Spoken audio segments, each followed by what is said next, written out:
Samoa's political crisis has deepened with the leader of the majority party locked out of parliament. MPs were due to be sworn in today following last month's general election, but the incumbent is refusing to relinquish power. One observer saying the constitution has been weaponised in a bid to prevent a female from taking on the role of Prime Minister. Samoa's political turmoil unfolding on live stream as the nation and Pacific neighbours watched on. The Chief Justice has walked up to the doors of Parliament and has walked back down. The Legislative Office locked the building, so we couldn't access it. But I suppose the clerk was good enough to come and tell us that he was beholden to his bosses. Parliament was due to sit this morning to swear in MPs after the April 9 election. But in dramatic scenes, the Chief Justice, full judiciary and police commissioner who perform swearing-in roles were all locked out by the Clerk of the House under order from the Speaker of the Parliament and the caretaker Prime Minister. Yes, incredible, disturbing and unprecedented scenes. So the fact that the rule of law has been ignored today, these are extremely dangerous, constitutionally dangerous times for Samoa. Last month's democratic election paved the way for Fiame Naomi Mataafa to become Samoa's first female Prime Minister. The leader of the newcomer party, known as FAST, was handed a 26-25 seat majority after an independent threw their support behind the party. But after a tumultuous 45 days, one of the longest-serving leaders in the world, Tuila'epa Lingaoi, who has held power for more than 2 decades, appears to be using every last-ditch manoeuvre to stay. At this time, there is only one government. It's been referred to as a bloodless coup. One wonders if she was a man, would Fiame have been sworn in today? There is definitely a gender dimension of this. This afternoon, the FAST Party convened an ad hoc parliamentary chamber outside Parliament, a move the caretaker Prime Minister denounced as treason and the highest form of illegal conduct. Under Samoa's constitution, Parliament must sit within 45 days of an election, day 45 being today. Our strong view is that we hold a huge amount of trust and faith in the institutions in Samoa, in the judiciary, in their democracy, and of course in the outcome that the election delivered. And our call would simply be for all of those things to be upheld. Amid the political limbo, there are widespread calls for calm, but also some fears over how long that will hold. Virginia Langeberg, SBS World News.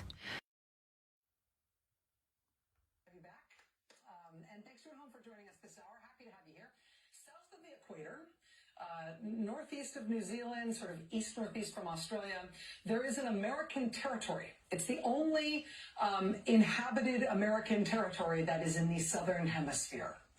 There's about 45,000 or 50,000 people who live there. That's called American Samoa.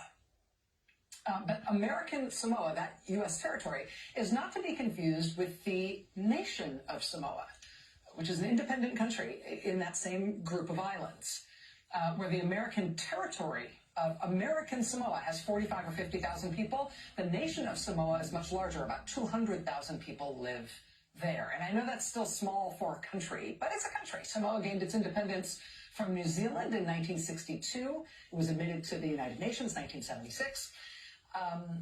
And then this weekend, they had something really nutty and potentially existentially challenging happen to them. For most of the time they have been an independent country, for nearly 40 years of the 60 years they've been a country, Samoa has been run by the same ruling party. In fact, the same guy, the same individual man, the prime minister from that party, has been in power as prime minister for the last 22 years. But he lost the last election this year. In April, Samoa had an election. It was really, really close. It was really hard fought. But in the end, the prime minister's party, which again, his party has been in power for nearly 40 years. He's been prime minister for 22 years. His party ended up with one less seat in parliament than the opposition did. And in a parliamentary system, That means it's the opposition party, since they have a majority, they get to form the new government. And that party's leader gets to be the new prime minister. And that transition, that really big transition in Samoa, was supposed to happen today. Parliament was supposed to gather to swear in its new members. With the new party in the majority, they would then swear in the leader of that party as the new prime minister. Samoa would have a different party in charge for the first time in 40 years, a different prime minister in charge for the first time in 22 years. That big, important transfer of power was supposed to happen today in Samoa. It did not. Maybe. Depending on who you ask. This weekend, there was a shock announcement in Samoa that actually Parliament would be dissolved. They would not convene today to swear in anyone, let alone the new prime minister. The equivalent of this in our system, I mean, we have a president, not a prime minister, so it's not exactly parallel, but you can imagine what this would be like in our system, right? This would be like, it's the weekend before Biden's due to be inaugurated, and Trump just announces the inauguration is canceled.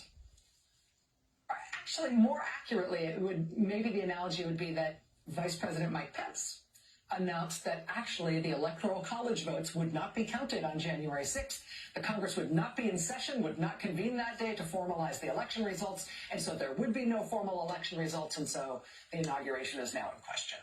The equivalent of that happening, right? And that, of course, was the fantasy. That was the Trump fantasy behind the January 6th attack on our election. Right? When all those Republican senators like Ted Cruz and Josh Hawley, a big majority of the Republicans in the House, that's what they tried to do around the American presidential election. Don't count the results. Don't make it official. See what happens when Inauguration Day comes around. In Samoa this weekend, this whole same idea behind the whole Trump fantasy around January 6th, it actually came to fruition. They actually went ahead with it. What's supposed to be the outgoing political party, the outgoing prime minister, they went ahead and said no. Parliament's not going to convene. Parliament will not meet anymore. And that means the new prime minister can't be sworn in and can't take power. That was the announcement on Saturday. An indefinite suspension of Parliament with no reasons given. That was Saturday. Yesterday, Sunday, the Supreme Court stepped in. The Samoan Supreme Court ruled unequivocally that this decision to dissolve Parliament, to suspend Parliament, was illegal, was an unlawful act. Parliament must be convened as planned, so the new members of Parliament can be sworn in, the new Prime Minister can be sworn in and can assume power. That was the clear ruling from the Supreme Court of that country. That ruling was yesterday. And then this is what happened today. You'll see the guy in the red robe and the white wig here. You've probably already guessed he's a judge. He, in fact, is the chief judge of the Supreme Court in that country. And he arrived at the Parliament today with the ready-to-be-sworn-in Prime Minister-elect. It was the ruling of his court, the Supreme Court, that said Parliament must convene today to swear in the new leader. He walks up to Parliament here, and you'll see him. He grabs the door handle, and it's locked. Pulls on the door is locked. He's there representing the judiciary. He's the highest-ranking judicial official in the country, the highest-ranking judge on the Supreme Court. And he is locked out of Parliament, and the rightful, newly elected Prime Minister of Samoa is also locked out of Parliament. Now, they made the most of it. After the door was locked and he turned around, they went out to a tent that they had set up on the lawn outside Parliament and held there a swearing-in ceremony for all the new members of Parliament from her party. Also swearing in for her, the Prime Minister-elect. Her name is Fiame Naomi Mataafa. I'm sorry if my pronunciation isn't perfect there. Fiame Naomi Mataafa. She's the first female Prime Minister of Samoa, sworn in a tent outside Parliament because she was locked out of the Parliament building. The old guy, the one who's been in power for 22 years, he says, well, that swearing in wasn't official. It doesn't count. After all, it was in a tent. It wasn't in Parliament. And therefore, he says that he is still the leader of the country. Her prime ministership is not in effect. It's not official. He's refusing to go, refusing to let her take power. He's also refusing to recognize the ruling of the country's Supreme Court, telling him otherwise. And so tonight, when I say, did the transfer of power take place? I don't know. Who's the Prime Minister of Samoa right now? the duly elected new Prime Minister, the woman, I think, in reality, but officially, the old guy won't go. Which in technical terms is a coup. Him keeping the parliament doors locked and refusing to relinquish power so the newly, duly elected Prime Minister cannot replace him, that's a coup. And at this point, it's a bloodless coup, thank God. But this is how democracies get their throats cut and bleed out. Right? Dude's been there for 22 years. And over the course of his 22 years, he's made all these gradual legal changes that have made it harder and harder for people to be allowed to dissent from his role. He's made it harder and harder for any opposition parties to actually run and compete against him. And that kind of stuff was enough. Those kind of legal shifts were enough to keep him in power for all that time. But now that he has lost an election and it's time to go, he won't accept that. He won't accept that the election had a real result and that the consequence of that election result is that he is no longer in power. I mean, this is how it happens. It's from the New York Times today. Quote, the former Prime Minister has made it clear that he will not vacate his position without a fight. Despite Ms. Mata'afa's party holding 26 of the 51 available seats in Parliament, the former Prime Minister and his party have rejected multiple calls to concede. Patricia O'Brien, an expert on autocracy at the Australian National University, tells the Times, quote, they do not want to relinquish power. Before it was a veneer of democracy, she says, but now this is real democracy in action where power has to be relinquished and where the voice of the people is not to the former leader's liking. He's not doing what he should be doing, and that's conceding. I don't know what's going to happen next in the island nation of Samoa. I know that as Americans, we have a specific kind of myopia about democracy, about small d democracy. We are far-sighted about stuff like this as a country. I think it is easier for us to see dynamics like this at work when they're far away. They get blurrier and harder for us to understand when they are closer to home. And so, speaking of not conceding, one of the things we've got eyes on tonight, we're going to be covering later this hour, is the worsening weirdness, just the sheer ridiculousness of the Republican-led recount of the presidential election results in Arizona, which remains a story that is actively laugh-out-loud funny. I will admit it. It is absurd that Trump supporters have just seized 2 million ballots and the voting machines, and they're now going to declare that they've found their own results of the presidential election, which they like better. We're just waiting for the incoming Samoan Prime Minister to join us, and incoming is, in fact, the operative word. People have been calling her Prime Minister-elect. She has indeed been elected. She has won this election fair and square. The Samoan Supreme Court has absolutely upheld that repeatedly. And so she's just about to join us now. But any objections to her are political and tribal. They are not legal and they're not constitutional. Let's bring her in now. She's on the phone, I think. Fiame Naomi Mata'afa, congratulations. Although, wow, what a strange, strange time this is. What is happening today? Well, the first order of business today, John, is that a few of us are being called up before the courts. We've been, there are private prosecutions set up against us, so the matter's being called this morning. And on what grounds is a private prosecution being taken? This has to do with the elections. So 3 of us who have been called, the deputy leader of the party, Lauli, and Latinu. I was unopposed. Latinu and Lauli both had such high results that it takes them out of, being taken to court. So that's why this action of private prosecutions have been taken. So it's all part of the electoral game, I suppose. It's a sad, dark, consequential game now, isn't it? And can you talk us through yesterday? I mean, by rights, yesterday should have been an occasion of great celebration. The swearing in of Samoa's first female Prime Minister, 23 years since there was last a new Prime Minister, the best part of 4 decades since there was last a new government party, and instead something absurd and sad happened. Can you tell us about the day? Yes, well, I don't think we were terribly surprised about the morning event because, you know, the head of state had rescinded his proclamation to hold the convening of Parliament on Monday. So, but we had been talking with the clerk of the House, you know, into the early hours of Monday morning, just trying to make sure that the program was set and knowing that the HRPP were not going to be there. I mean, they had said that they would boycott if there was a convening. But obviously, he had chosen not to play his role as the clerk, who is I suppose, the caretaker of Parliament, because he presides on the initial convening. So we were told yesterday, eventually, that he had taken his orders from the Minister for the Legislative Assembly, who is the Prime Minister, the caretaker Prime Minister, and also from the former Speaker of the House. So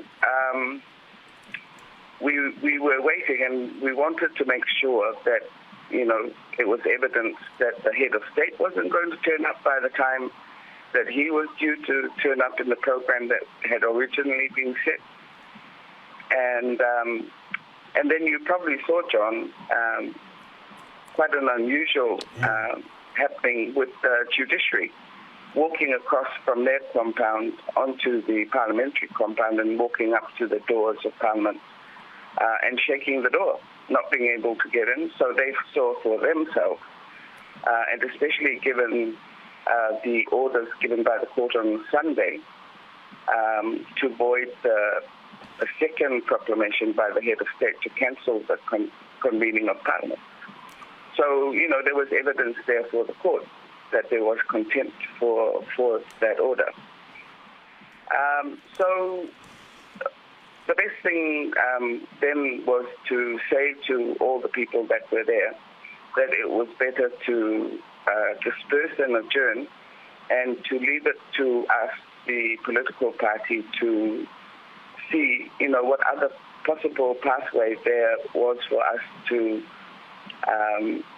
ensure that the members of Parliament were sworn in. So that led us to the afternoon events where we had consulted with our lawyers to see a possible way supported by the Constitution or the law. Now, you understand, John, that we are now in uncharted waters. So I think there is a legal principle, one of necessity, where when you have no other recourse, that you do set up a proceeding that is recorded.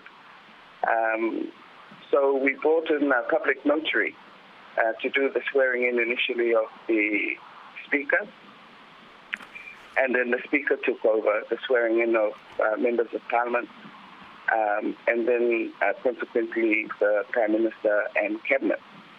So that's a bit of a sort of encapsulated version of what happened yesterday, but it was very important that a swearing-in process did take place yesterday because of the directives of the Constitution, how it links swearing in to the day of elections, which is 45 days. Yes. And yesterday was the deadline. So we wanted to ensure that at least that happened. And of course that the process of swearing in will be challenged. The caretaker Prime Minister has already made a public statement with regards to yesterday's event. So the journey continues, John. Incredible journey. I don't know what to say about it other than you won this election. The Supreme Court has repeatedly upheld the election result, and this is not a matter of law and it is not a matter of democracy. It is a matter of something tribal and sad. So we so appreciate you joining us this morning. The elected Prime Minister of Samoa, Fiame Naomi, we wish you well today. As you say, these are uncharted waters. but the Supreme Court has very clearly laid out what has to happen, and I guess it's just a matter of waiting for that. Thank you so much for your time, and we really wish you and the people of Samoa well. Thank you very much, Sean. Good morning. Good morning. Whawhataitele lava, thank you so much for joining us.